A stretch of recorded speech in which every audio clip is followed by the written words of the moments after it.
healthcare system in the U.S. is not just the most easy thing to navigate. Yeah, broken's a good word for it, right? So that's one of the things that I really believe in, is that you have a demonstrable product out there. Yeah. Before you ask for a bunch of money. I had another metaverse project that was completely absorbed into the Gothies called MetaDice.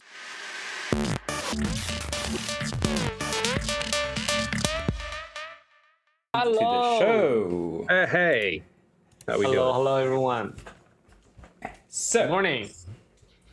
to join us, we have David from probably the background you recognize. So, David, maybe without even further ado, who are you and what do you do? Yes. Okay. So, my name's Dave Villegas. I am fully doxed. I am the director of product for Bazinga Games in the Web3 world. In the real world, I serve as an lead innovation product manager for a very, very big healthcare company.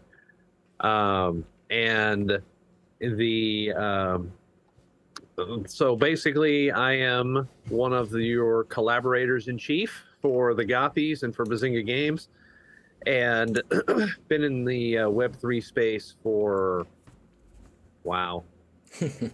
I don't know, a couple of years, really. Couple of years, that's a long time. For NFT purposes, I've been in crypto since 2015 or 16, and yes, this guy right here, this guy is the idiot that bought Litecoin in 2016 instead of Ethereum at 15 cents. So, yeah. I was going to say you're in crypto from like 6 to 7 years, and you're not streaming from a yacht. Yeah, because I picked the wrong horse. Anybody else, right? I would have been a millionaire probably, but I picked the one coin that stayed at $100 for like 9 years. So yeah, go figure. Welcome to crypto, you know. Yeah, It's very hard to pick one of those coins, in crypto. I know, but I managed to pick the one. Yeah, so. Hey, good morning, Seashell as well. So, now let's start the meat of the bone. You are a product manager and a game designer, because you are like us in the crypto sphere. You have many hats. Yes, it's true. It is absolutely true. So, yeah, as a product manager, one of the things that I do is not really control, because there is no control, right? That is embrace the chaos. Right. So that joke that, being a product manager is like riding a bike, except that the bike is on fire and you're on fire and everything's on fire and you're in hell. that very much applies to the product management space, right? Yeah. So there's always a fire to put out. But what I do in my day job is I facilitate the building of products in the ecosystem in which we exist, and by that I mean this is an ecosystem for that is patients, the way patients communicate with the pharmacy, the way that the pharmacy benefit management providers communicate their how much when you walk in to pay for a drug that a doctor has prescribed you, if my system doesn't work correctly, you don't get the right price of the drug and you get pissed off, right? And so as a customer, it's very, very important that we do this. And one of the exciting parts is that in November, which is coming up very, very soon, I will begin leading a project that will take us into the metaverse. What? So it is the first. It will be one of the first consumer pharmacies that will have a metaverse presence that allows you to make and do telehealth type mental health appointments, things like that in the metaverse. So you can do literally, you'll be able to do it with a VR helmet. You'll be able to do it just straight up online. in a Web 2 space that's translated into our metaverse space. Then there's a total patient view is what we call it. It's basically a 360-degree view of the customer, so that we know what you've talked to us before on all our channels, whether you walk into a pharmacy, whether you call a call center, whether you get on in Sandbox and do it there, whatever, right? We're going to know what your medical history is. And that's kind of a big deal, because there is, if you guys are, well, you're not in the States, Slippy, so No, I'm not. No. So our healthcare system in the U.S. is not just the most easy thing to navigate. Broken's a good word for it, right? So, like, from my point of view, when you're in the States and you see somebody that you haven't seen before, you're going to fill out 9 pages of paperwork to tell them about you. And and all 9 pages. that's going to be that's the length of Bitcoin's white paper. Yeah. You have to fill in a white paper. Exactly, right? Exactly. So there's a thing to be had there in terms of customer accessibility. And so my job is to take everything that a customer wants and everything that the technology team needs, and to mash them together so that everybody understands exactly what we need to build, and make sure that the trains run on time so that we hit our deliverable dates, to make sure that we're going to release this part, we're going to release this part, we're going to release this part. And our particular methodology is such that we build things in a we call it the Spotify. Everybody calls it the Spotify model, right? You build a skateboard first, then you add a handle, then you add, so you're building from a skateboard to a scooter, from a scooter to a moped, from a moped to a motorcycle, and then finally to the car that you need, right? So you build a minimally viable product. And that is the thing that I've brought into the Web3 space, is that part of the things in the Gothies is that we're not going to build this giant ass game and put it out there. We're going to build a small game that we can grow around. And so that is incremental. Yes, exactly. So it's a minimally viable product that also has and drives value for our players, right, and for our ecosystem.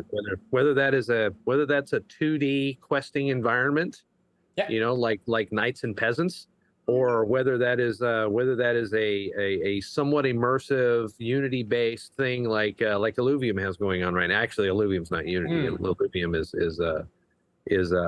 full-blown Unreal. Unreal 5. But there are plenty of Unity-based games that are out there that look a little bit more like Minecraft, right? And so, Somnium Space is built out of Unity. Yeah. So I had another metaverse project that was completely absorbed into the Gothies called Metadice, and we had a Unity-based game already out before we actually did the NFTs. And so we that's one of the things that I really believe in, is that you have a demonstrable product out there before you ask for a bunch of money from people. And so, Gothies were doing it a little bit more traditionally from a Web3 perspective, because our NFTs are out now, and then the game is coming. We're getting ready to announce that first game in like 3 weeks. Ooh, wow. So that's awesome.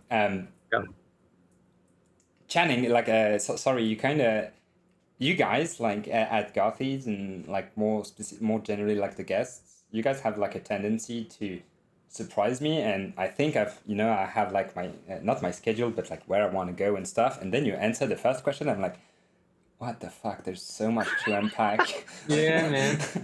That's so true. And then the matter of fact that 2 days, not 2 days ago, like 3 or 4 days ago, I just asked Sleepy, okay, who do we have this week? And he said, this and that, and then someone from Gothies. I'm like, Gothies again? Like, we are always inviting the Gothies. And he's like, yeah, but they are, like, as a matter of fact, they are the few people that very likable by Slim, in this space, and our favorite partners as well. So very cool. You guys always surprise us.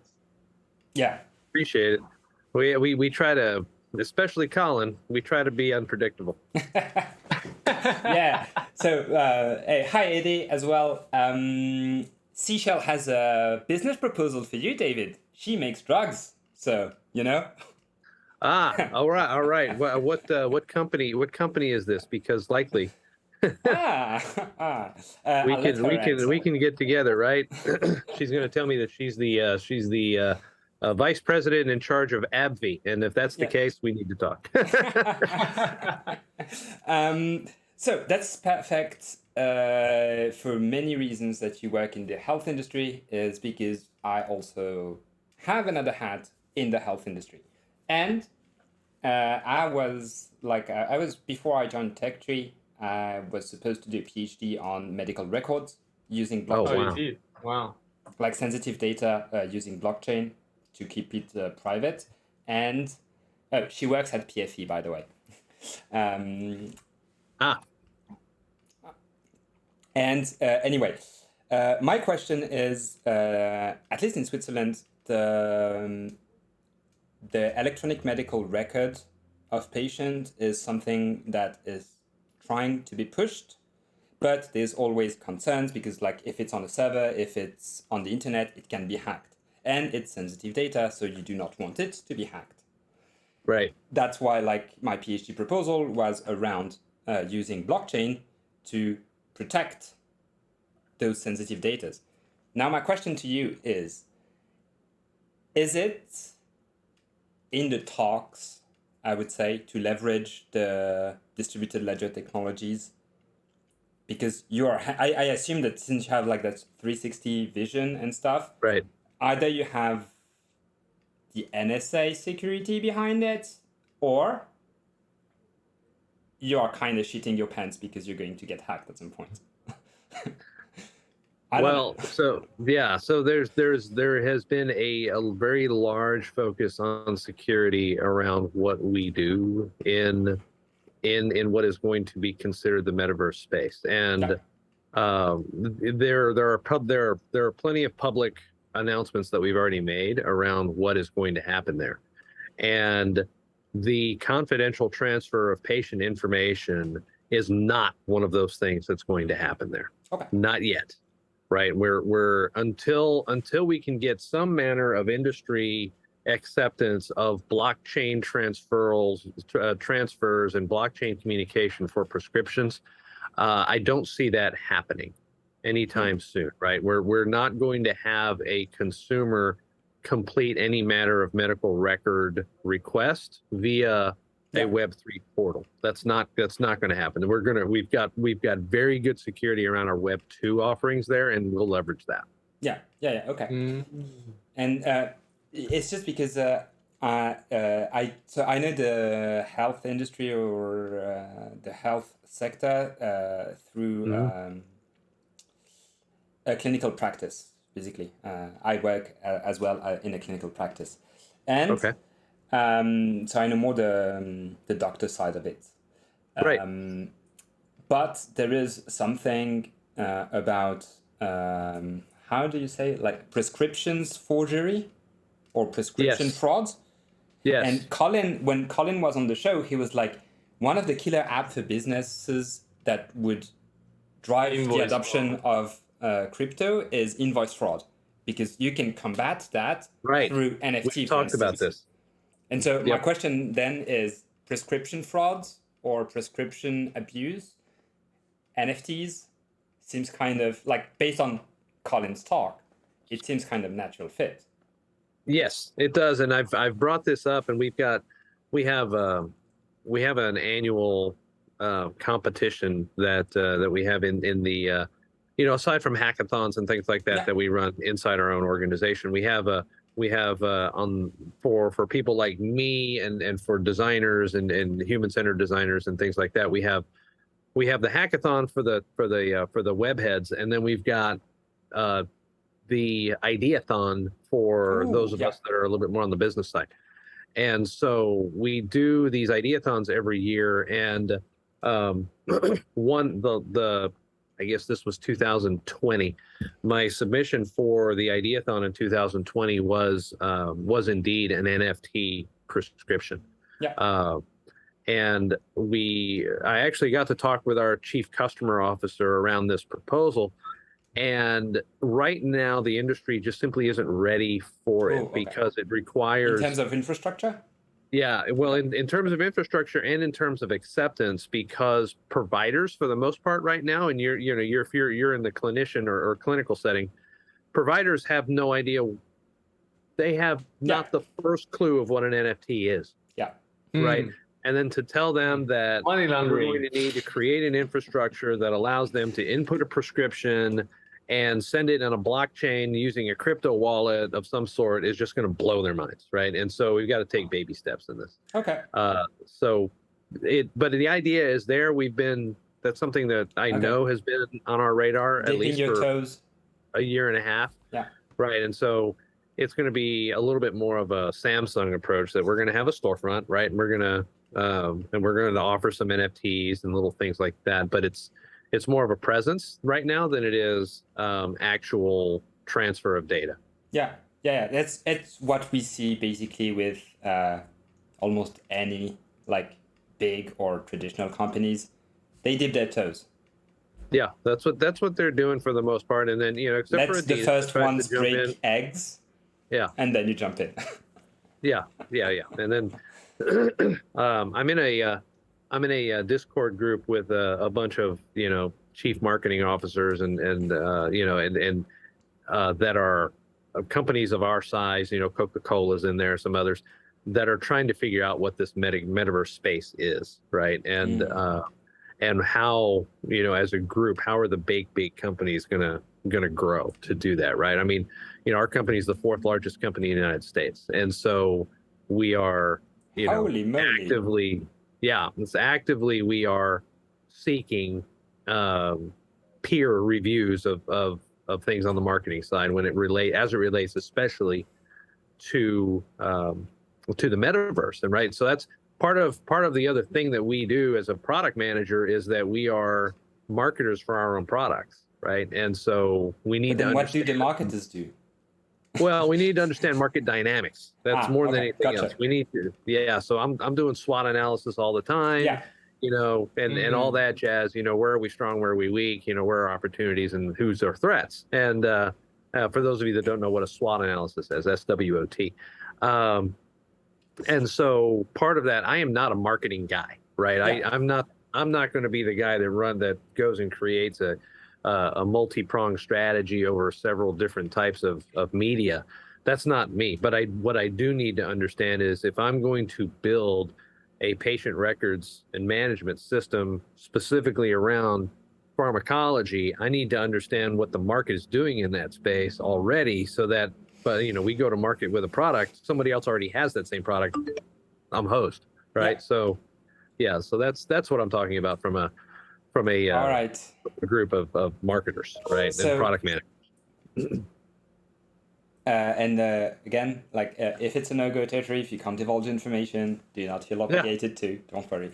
But it seems to me that you're kind of doing what the city of Seoul is doing, which is setting up a digital twin.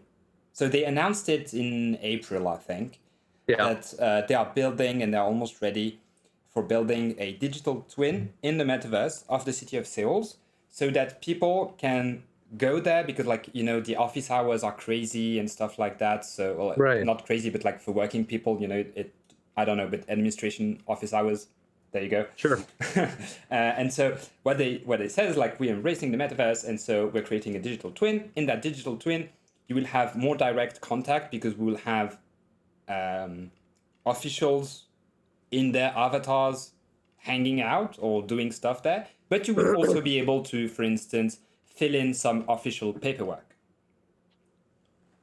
And so I don't know, but does it seem kind of where this is going, or is it even a totally different?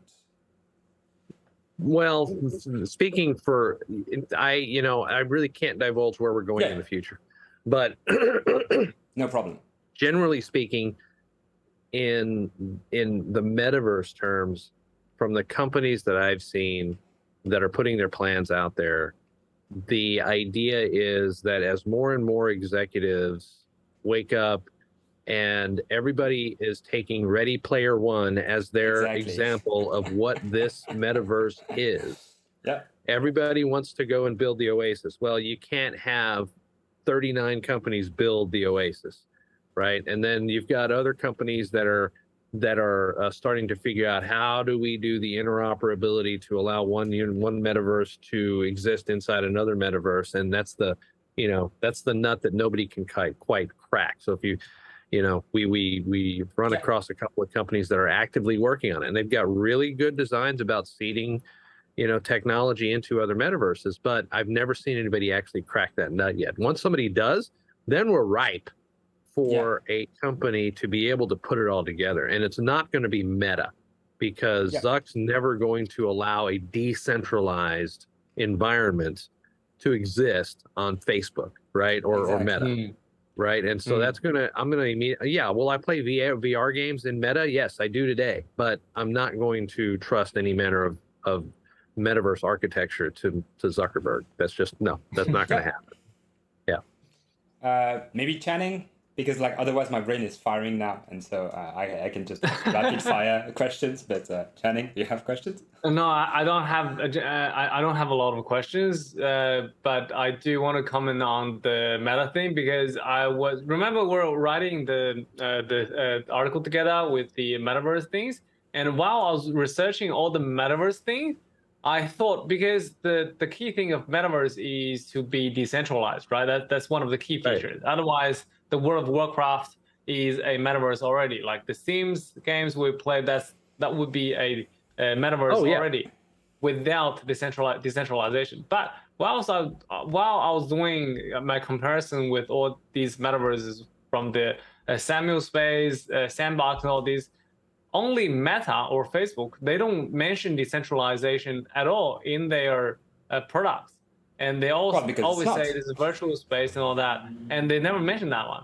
I was wondering, so are they not decentralized, or they are? Because if they are not decentralized, then it is not a metaverse at all. No, it's not. Oh, no. And they're doing a head fake. They name themselves Meta, and they're anything but metaverse. Right? This is a traditional Web 2 infrastructure that you pay to play, and you get nothing in return in terms of ownership. Nothing. Exactly. It's just that they're kind of annoyed with laws of like regarding advertisements and stuff like that. But if you build a metaverse, then you're your own god. So like enjoy ads, basically. Right. Directly into the retina. That's the future of ads. That's it. That is. You've got that whole what's the European privacy initiative GDPR? called? What's that? GDPR? Yeah, GDPR, exactly, right. So GDPR is going to be a big player as it relates to metaverse and data. Yeah. Well, to Zuck's defense in that regard, he applies the GDPR. So Right. And that's a news that was super big, 2 billion Facebook users get under the GDPR regulation, but no one talked about it. But yeah. So next question is, what is crypto to you, and how do you look at crypto? Crypto to me is a way to make a ton of money. That money laundering. Fair enough. It's fair enough. So cryptocurrency, the way I view cryptocurrency is a little bit different than most, right? A lot of people view crypto as a store of value, as a way to affect commerce. And yes, it is those things. But I look a little bit deeper in terms of utility when it comes to the things you can do within the cryptoverse that relies inherently on the blockchain. So to me, crypto is an extension of blockchain technology that can be used for way more than we're using right now. Yeah. And so if you want to box it into crypto is, so very basic. To rephrase my question, when I said crypto, because I'm just writing from my notes, I was thinking more blockchain and not necessarily purely only cryptocurrencies. That's it. Oh, I got you. Yeah. No, absolutely. So that is that is what I'm talking about. Is the entirety of the ecosystem is such that I think that just look at the evolution of the NFT contract, over the course of the last 6 months, right? How we've been able to optimize gas, and how there will be a time when I believe that we will see some wrapped NFT contracts that can start to allow people to use their NFTs across different chains. But we're not there yet. And that's just from an NFT perspective. But from a blockchain perspective, dude, yeah, there's plenty of ways that we can leverage the decentralized financial ways to transact business, to transmit data, to allow people to have a more efficient process that is more secure than anything we've seen in the past. So Colin's invoice thing, right? In corporate America, invoice fraud is a big deal. In my world, Medicare fraud is a big deal, right? And so the providers as well as individuals are trying to perpetrate fraud in the insurance space all the time. Yeah. And so if insurance claims, prescriptions, Medicare claims go to some manner of decentralized blockchain that is, you have absolute proof of where something came from and who was responsible for it, right? So I would welcome that as an opportunity for us to move forward in just the healthcare space. Yeah. All right. That is awesome. Again, Channing, oh man, David, by the way, David, you are killing it. Like, what? We have so many viewers thanks to you. Like, wow, you're a superstar. Oh God. Oh boy, this is trouble. This is trouble. Your boss is watching the stream. Oh Lord. We need to get Colin off of the stream. That's what we need to do. Right. Oh wow, I would need to centralize to look after the people's personal data. So Sparkle's just asked a question. Would it need to be centralized to look after people's personal data?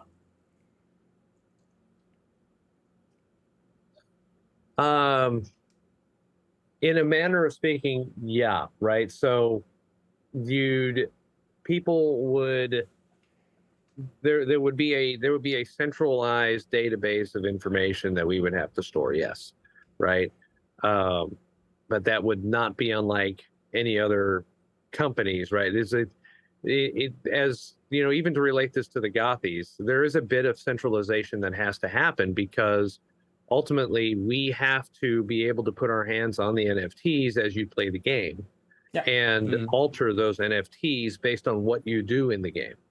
So there is a bit of centralization that is inherent in what we do as a gaming company.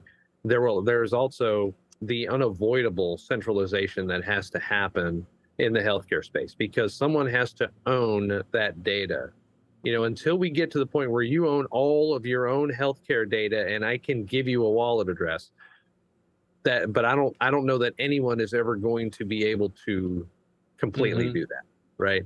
So yes, the answer is yeah. There's going to have to be a centralized aspect to it. Although people will potentially have some ownership of their own items, but it's not something that I don't think it's something that we can avoid, fortunately. I agree. And to be honest, I don't think people want to have their data all owned by themselves. A lot of people just don't want the personal custody of their own Bitcoin or whatever cryptocurrencies are. They prefer to put them into a centralized exchange. All they have to do is memorize the password and the username.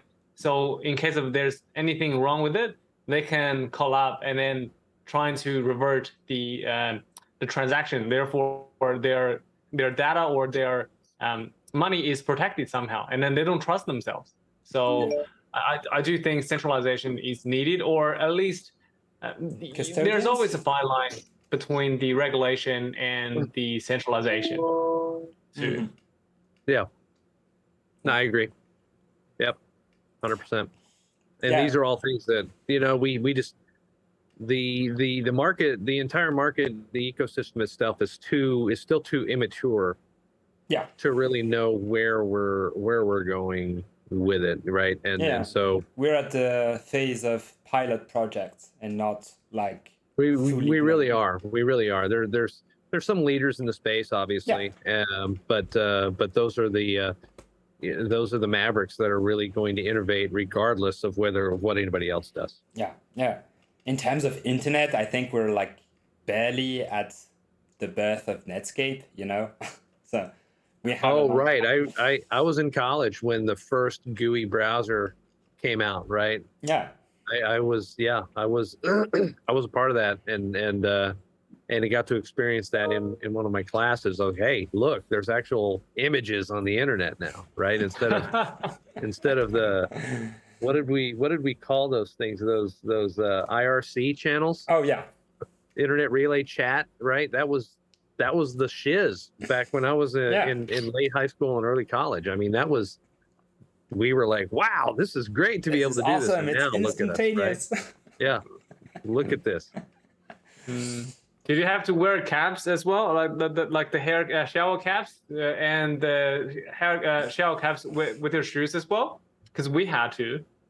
Did you really? No, we didn't. Because there's so much dust in China, and we try to prevent dust going into the computer room. So whenever we do that, we have to do the hair caps, the shower caps on the head and on our shoes. So we don't want to bring any dirt into the computer room because that's that serious. And I thought that Switzerland was like obsessed with property, like cleanness.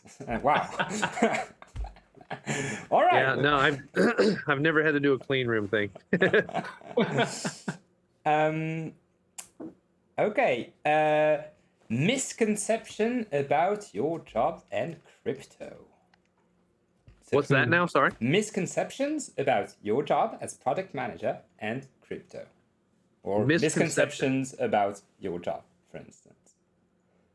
Like people that have misconceptions about what I do, or my own misconceptions. Let's go with both. I'll let you choose which one you want to do first. Yeah, well, so when people think of a lot of people have a misconception that I am technically in charge of the entire process, and that is not the case whatsoever.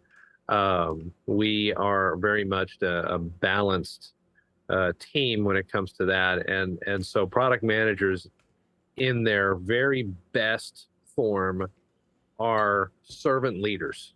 We are the people that allow other people to flourish. We are the ones that bring the group together to try and maximize the efficiency and the value that we are then able to project to the consumer, right? So we are not the guys that think everything up. We are simply the guys that are charged with the idea of taking all the good idea buckets and bouncing them off of sometimes consumers, sometimes users, and coming up with what is the best, smallest package that we can get to the market that will actually drive value for our customers. Whether that customer is an NFT customer, in the case of Gothi's, or a pharmacy customer, or a doctor in the case of the healthcare professionals, right? So it all depends on the perspective of where you are and what you do. But that's probably the number one misconception, is that the product manager runs absolutely everything. Yeah, we make some decisions, but we are not the overlord of product, right? We take the best product managers are the best product managers are the least autocratic product managers. Right? Meaning that they are open to a lot of different approaches, that they are open to other people's ideas. And I see somebody in your chat. Oh, that's Eddie, right? Exactly. is I guess he works for more of a, or he is affiliated or is working with a more autocratic type product manager that they may have a vision for the product and they're going to do it their way, and you're just along for the ride. And those are product managers that I believe need to turn in their certifications. They need to renounce their roles as product managers because they have what we call an inside-out view of what their product should be. They know what they want, and it's right here in this little ball, and that's my product. Where the rest of us that are certified in this take an outside-in approach to where we get ideas from all over, and then we bring them into the ball, right? Yeah. And so that's what it takes to be a really truly effective product manager, is to be open to outside influences that may cause you to pivot on your product. When you think you've got the best product in the world, you've got data that says people aren't using it for whatever reason. People aren't using it effectively, right? You can have 1 million users, but you're not generating value because people aren't buying. Yeah. Well, that's a problem, right? You've got to pivot. So. All right. Thank you very much. That's lovely answer. You kind of touched a little bit on it, but maybe I want to put more emphasis on it. I know you're a game designer as well, or used to. Yeah. My question now is switching to Gothies, or the board game hat design. Yep. Do you design it differently if you know it's going to be a blockchain game? Because I've designed games as well, and you think of games, or the way I create them is, first I have a mechanic that I want to do, and then based upon that mechanic, I iterate. Right. Or I have a theme, and then I'm just like looking at how reality translates into fun mechanics. But I wondered, because I've never done blockchain games, and you're doing one, so. Right. So the game for me, the game design starts very much like yours, in terms of I have an idea for, in this case, is a card game, right? Yeah. And so I have an idea for a card game, and I have some core basic mechanics of what I want to do. And I take some, I try not to reinvent the wheel with a game. I take some of the best and the brightest and use them as best practices. Yeah. And so in this case, I drew a lot of influence from games like Dominion and a game like Star Realms, which are both deck building games. And I said, all right, I want to create a deck builder with the Gothies that is both competitive and cooperative, which I can't say there's a lot of competitive games that convert to a cooperative game. And so when I started thinking about what a cooperative game would look like, my first thought was you were competing against a common enemy. And at that point, I'm thinking about my theme, because in this instance, a lot of times I'll design a game without a theme whatsoever, and it can be skinned into whatever you want to make it. In this case, it's a little bit different because this is specifically for the Gothies. And so then I started thinking about what kind of Gothies theme would play well with a cooperative thing, right? And so immediately you start thinking about the lore that's already out there. Yeah, the lore informs. Yes, and so the Gothies exist to shepherd the souls that are lost to the tree of life, the Alma tree, to get them to either their next life, the afterlife, whatever the case is. And so what's the mechanism by which they all work together?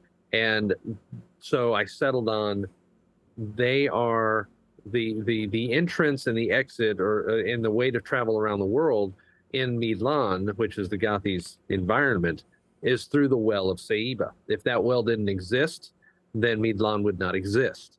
And so therefore, the idea was to have the players cooperate in defending the well of Saiba. And so when I did that, then it very obviously became a tower defense cooperative game, right? Yeah. And so when I start thinking of tower defense games, I start looking at some of these tower defense games that are on the iOS that are fun to play.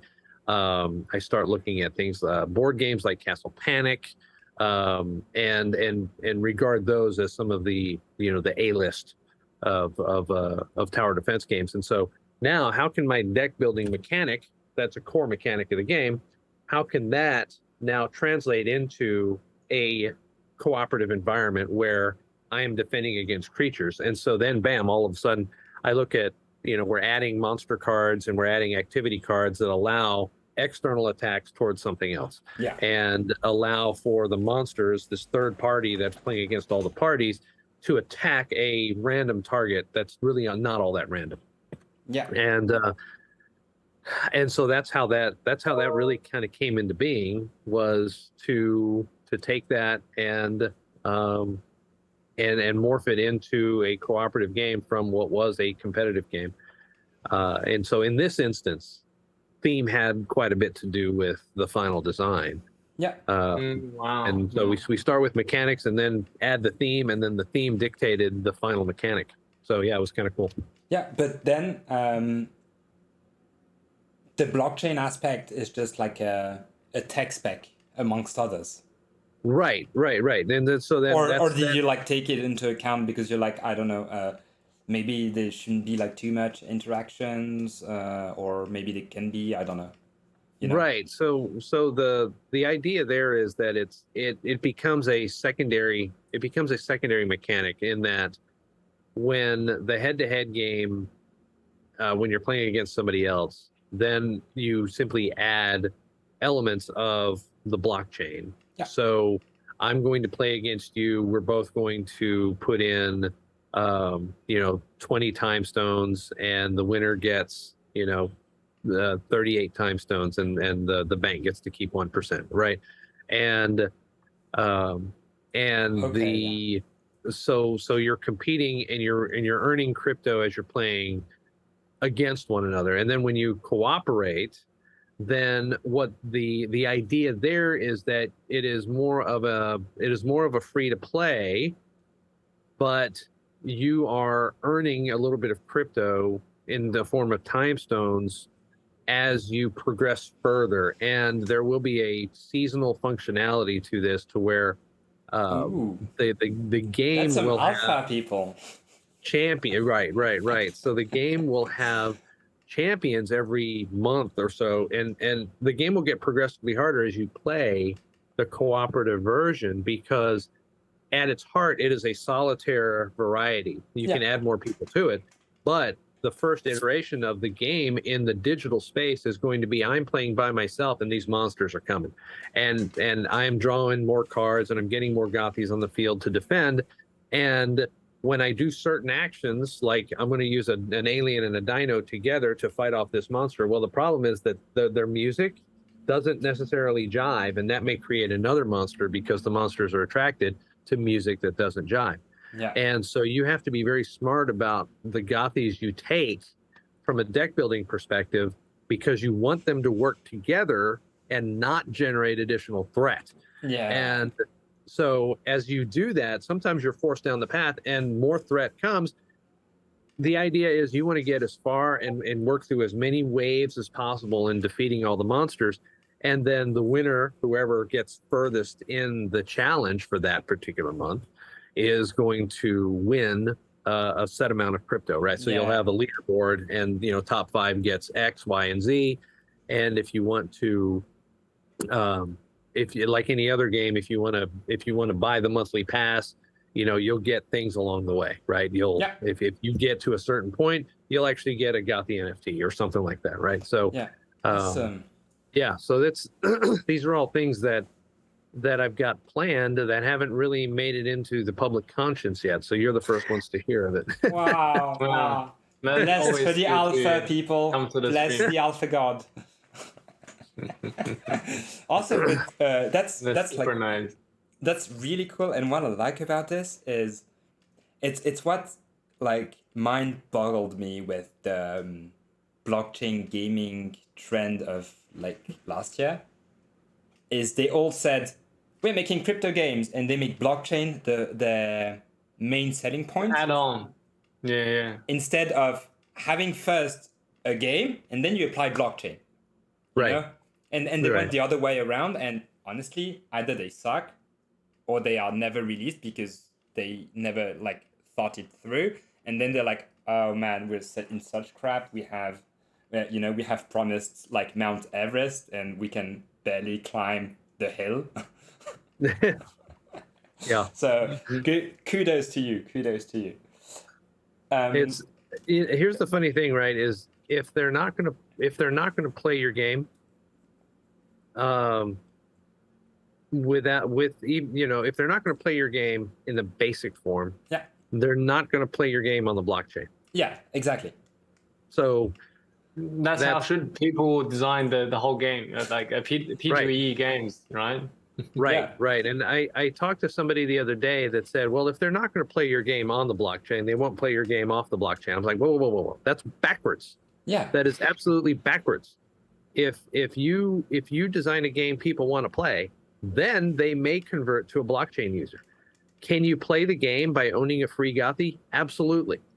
So, and then you won't earn anything, but who cares? You're still playing. You still have, and so that's where the Million Gothy project comes into play.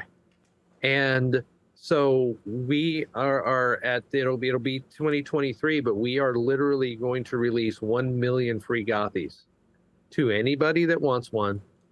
And we're going to build, it's going to literally be a Build-A-Gothy where you get to choose all your attributes and that's your Gothy and you go in and play the game. And if you want to, sure, you can upgrade your Gothy over time by using your, what your earnings are, but you're not going to get crypto until you upgrade your Gothy to a point where you're able to do that.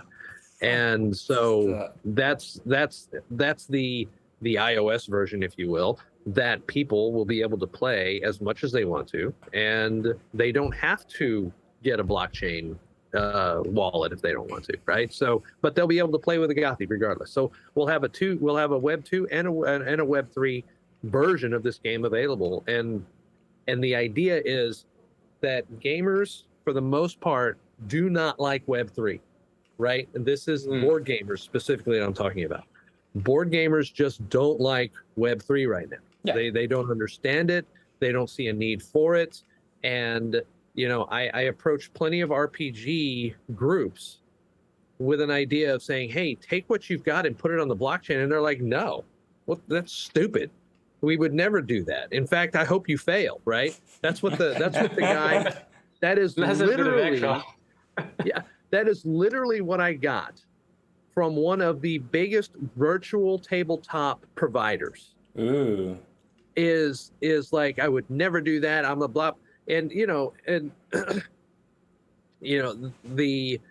idea of the blockchain to a lot of conservative Americans is that it takes up all the electricity. It's anything that they can do to politicize the blockchain, they will, right? In America. And so the idea of D&D on the blockchain for him was abhorrent. Because he's like, well, you're going to consume more of the tower and you're going to kill him. And I'm like, dude, you have no vision for the future here, right? And so, I'm like, I'm like, you know what? It's fine. You've built a great thing here with Roll20. You have. Lots of game masters use you. But your mentality is such that you will not thrive in the future. Good riddance. And when we go and build something and we use somebody else, remember that I talked to you first and you were an asshole. So just remember that. Yeah. And, but yeah. And then generally speaking, when I went to the D&D community, they are all like, well, why would I need to do that? And I'm like, well, and I point at the project that literally listed D&D builds as NFTs and they made $4 million. Right. What? And I'm like, guys, if you turn the model on its ear and you own your D&D character and you stop playing D&D and you can literally sell that character to somebody for 10 or 15 bucks. Yeah, or even the scenarios, the campaigns you're creating. Yeah, would that not be valuable to you to get paid for the time you put into the D&D game? Yeah. Well, no, we wouldn't do that. I'm like, okay, you're not ready yet. You're just not ready, right? And so some of us have evolved from the pay to play to the play to earn mentality already. Others are still perfectly happy in their own cocoon of playing games and spending their own time because, well, I already play. This game is already free. I'm like, no, it's not free. You know, what else could you do with your time rather than play that game? Yeah. Right. How much is your time worth? That's how much it costs you to play the game. So, you know, that's yeah. Anyway. Yeah, and Eddie is saying like they're Litecoin moments. Thank you. You guys Eddie. Allowed to talk about Litecoins? I thought you were that's a forbidden topic. Yeah. I got rid of my Litecoin, but I didn't get rid of my Litecoin until 2021. It's interesting. That's actually a good time, isn't it? Like 2021 is a good time. Like, yeah, I was doing really good for a time because I got out of Litecoin and I got into Ethereum while Ethereum was still like 28, 29 before the really good run. Yeah. Right. And then it got to 4,400 or so, and I'm thinking to myself, wow, this is great, and I'm going to put more money into it, and then yeah. So yeah, it's okay. It's okay. Actually, it's something I've never so I come, like, my real academic background is game studies, and so I studied games mostly, and like I still can't warp my head around blockchain gaming. Like I get the tech, I get games and design and stuff, but like the warping of the two, for me, I still don't see it. And what Reed says is so interesting. I want blockchain game to control cheating, and that is something I've never thought of. Like leverage the DLTs to not to combat cheating, for instance.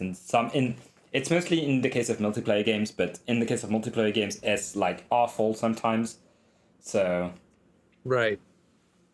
So yeah, that's I would love to be able to see that happen, right? And that is something that I don't know that you could ever put on the chain, but I would very much love to see the clause that Call of Duty would put in to say, if you are caught cheating, then you relinquish the right to any of the items in your possession.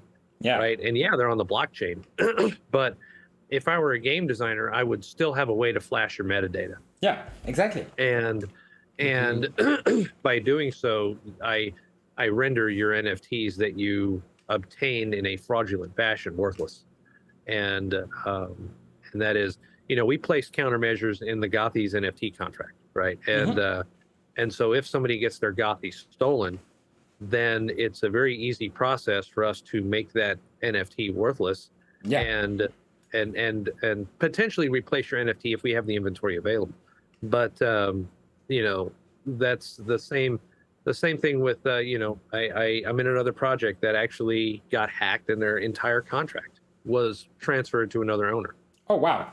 I'm still not entirely sure how that can happen unless you're using a single user wallet, which is just incredibly stupid.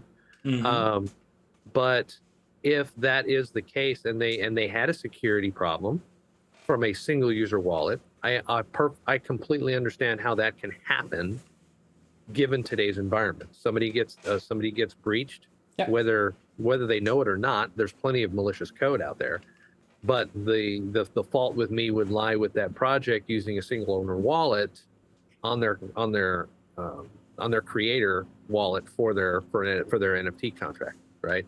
If it was a multi-sig wallet, then there's other factors that you have to consider, as to how that would have happened. But my guess is that they just simply did not. They thought they had security controls in place, and they didn't. So, if that were to happen to us, we've got security countermeasures in place to be able to do that, because we've thought through, what's the very worst thing that can happen on the blockchain, and that's it. Is to get all your stuff stolen. That's pretty much it. So how are we going to be able to combat a bad actor that comes into the Gothi's ecosystem intent on either one, trying to destroy our contract, steal our contract, or two, steal from the people that own NFTs? And so how can we combat that? And then the rest of it just kind of takes care of itself. But the cheating aspect is a really good thing to come in and say, hey, if you're going to play our game and you're going to play it on the blockchain and you're going to cheat, just know that you can lose all your shit. Yeah. If you do it. But then that requires that people move from that mentality of I play a game and I own nothing in it to I play a game and I own something, So I think you're like 2 steps ahead, but yeah. Eddie and Sparks are both in your chat saying that their 10 Archons were stolen and replaced by common Gothies, and that would be great if there weren't. That would be ideal, but there's only 2 Archons. You got caught. Yeah, that's funny. I know they're kidding, but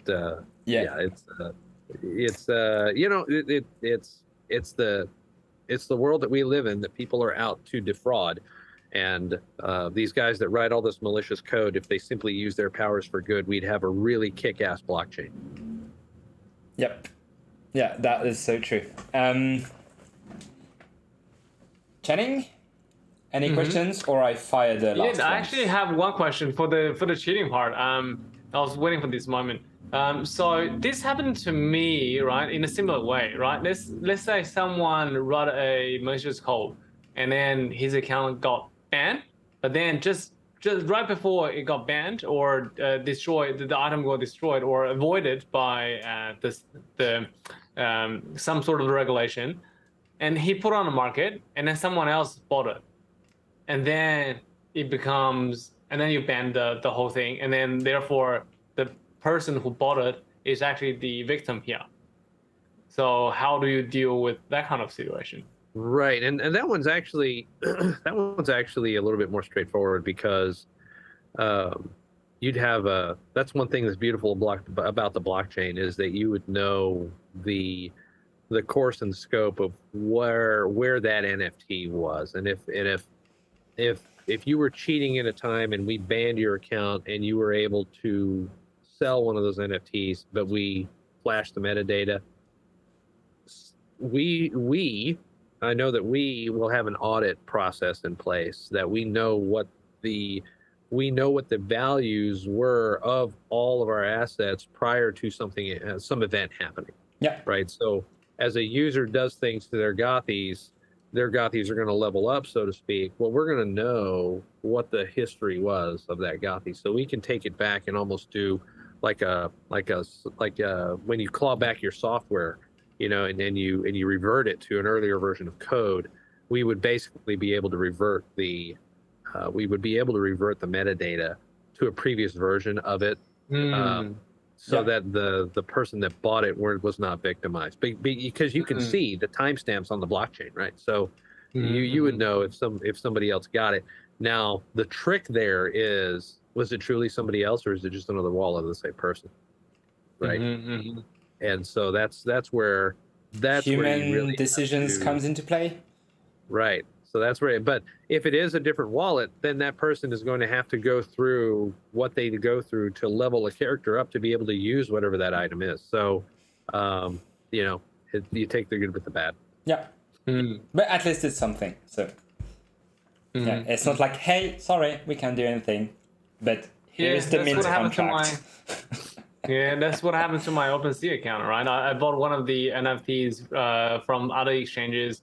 Was super rare, was very nice price, so I couldn't resist but to hit the buy button. But then after I bought it, it shows up on OpenSea that this item was suspicious and probably was stolen before, and then red flag. Therefore, I can't sell it on OpenSea or anywhere. Anywhere else I go now, they have this function embedded, because back then I didn't realize that, and then they didn't have the function. But then right now I go to other platforms, they will say, okay, this actually you can trade it here, but then it's actually banned from OpenSea. But I wasn't the one who's stolen it, so they should be able to revoke it, because otherwise I'll become the victim. Yeah, and if that's the case, then the NFT owner should be able to do that. If they had the technology available and the countermeasure in place to be able to flash that metadata in the first place, they should be able to revert it.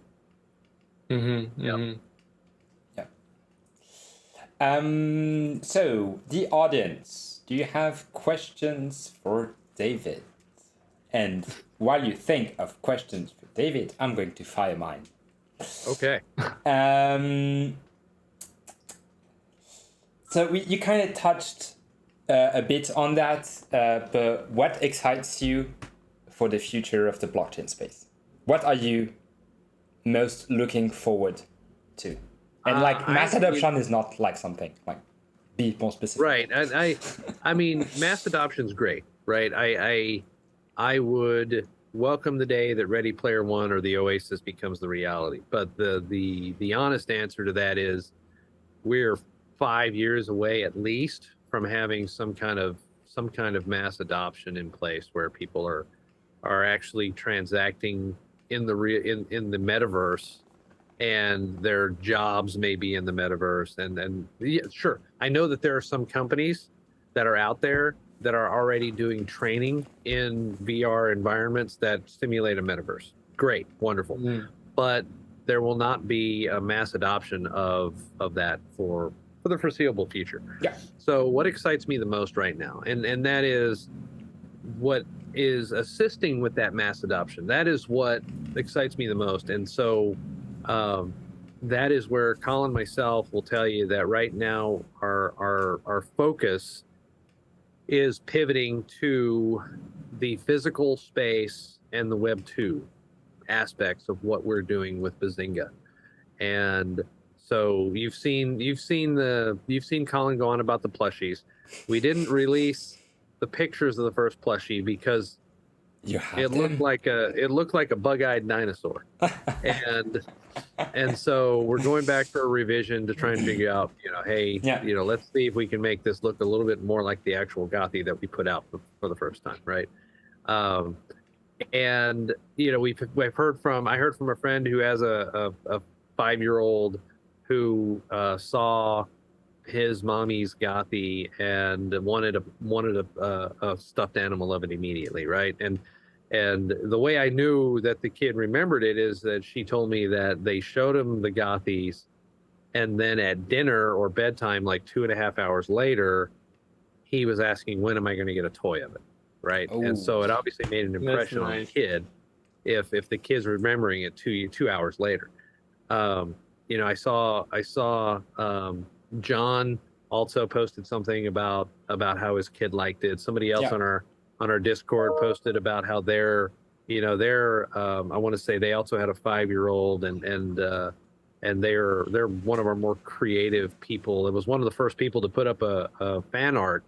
I remember, that's why I remember the name.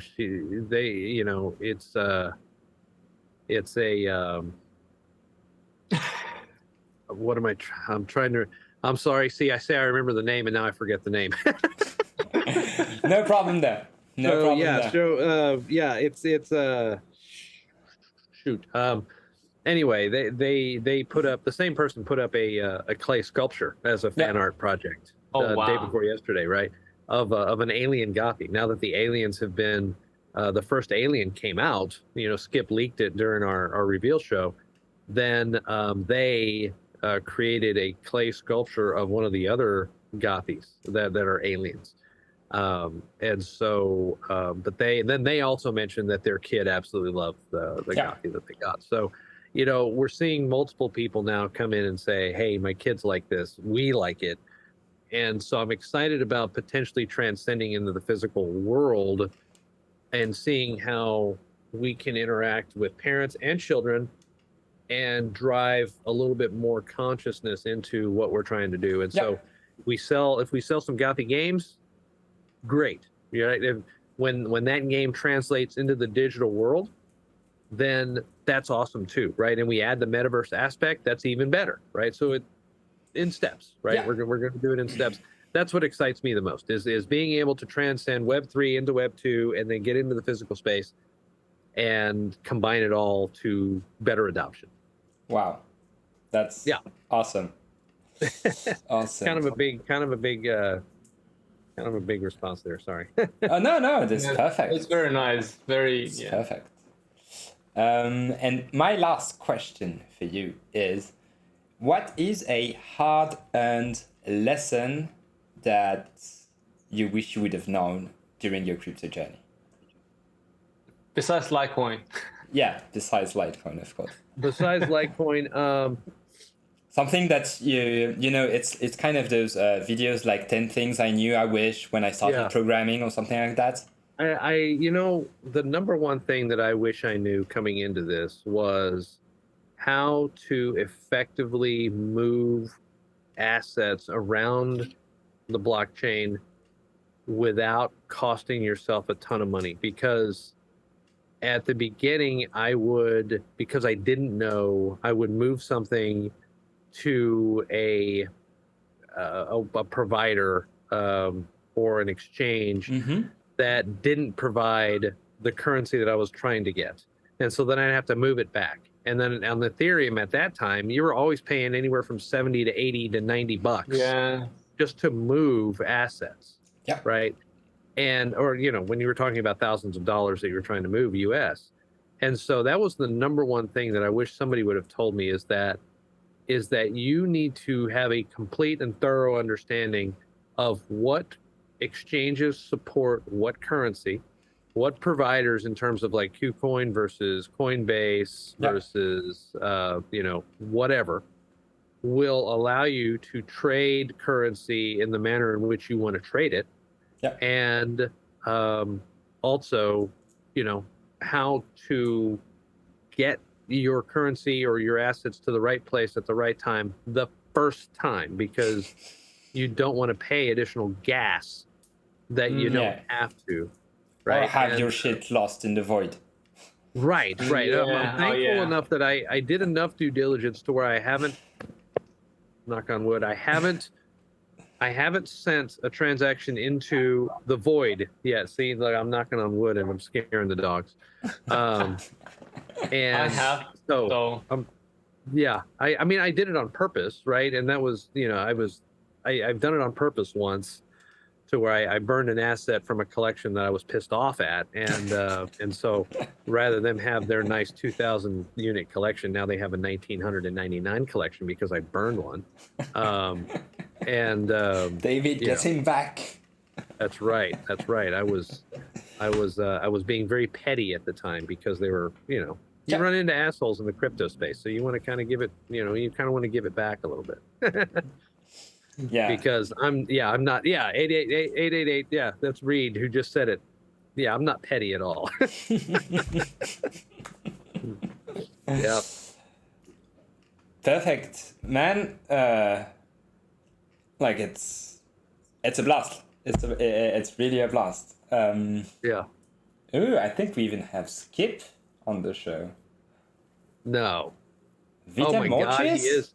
That's Skip. That's That Skip. is absolutely Skip. Yep. And he's right. got these whole just enough fear to also be cuddly. Yep. Yeah. Who needs a Bored Ape Yacht Club besides the SEC is about to take them down? So I saw that news break yesterday. Yeah, and we think like we also saw it, and like the team was like, Yuga Lab is probably going to do an XRP move, or it kind of smells like an XRP all over again. Right, and that was there's some international folks that are in our Discord and on our team when we were talking about how Bored Apes really set themselves up for failure from an SEC standpoint, and we're questioning, hey, just because they did this doesn't mean it's a security, right? And the in the U.S. the definition of a security has a very finite test associated with it, And so the idea of earning or creating wealth through no action of your own is one of those conditions that automatically makes it pass the test as a security. Yeah. Right. So you earn money based on the actions of another. I believe that's exactly how that's worded. Yeah. And so Bored Apes, by introducing that coin, basically gave the SEC a textbook example of a security. And all of a sudden now their NFTs have become a security. And so they're going after them as an unregistered security. Yeah. Yeah. And so it is, a lot of us knew that was going to happen. And so that's why Colin wrote the end user license agreement, and we're treating our NFTs as software. So we very much view getting outside the realm of the SEC as a very, very important thing. Yeah. In the it's the same here. So, like Monetary, we spent tons of hours like discussing like how, and then we came with a solution. I just have a sorry, it was supposed to be my last question, but now so in the Swiss law, software is seen or is considered as a mind's view on things. And so you can't license software, or you can't patent it. You can patent like the user experience of it or the website that hosts it, but not like the code itself. Right. Is it different in the US? So the like from a game perspective, and as we create you cannot copyright or patent your game mechanic. That is something you can't do. If it's a truly innovative service, then you could make a case for getting a patent on that. And there are patent trolls in the U.S. that try to extend their patent to like MP3s, for example. There was one guy that tried to extort MP3 players and manufacturers that would create playlists like Apple and all that, basically because he had a patent that allowed for the reordering of music on a CD, right? And he tried to troll Apple saying that, well, your playlist on an MP3 is basically my patent. And the judge was like, get the fuck out of here, right? And so we have those types of patent trolls in the United States. But from a gaming perspective, I can't copyright anything except for the rules to the game. Yeah. That is the only thing I can copyright.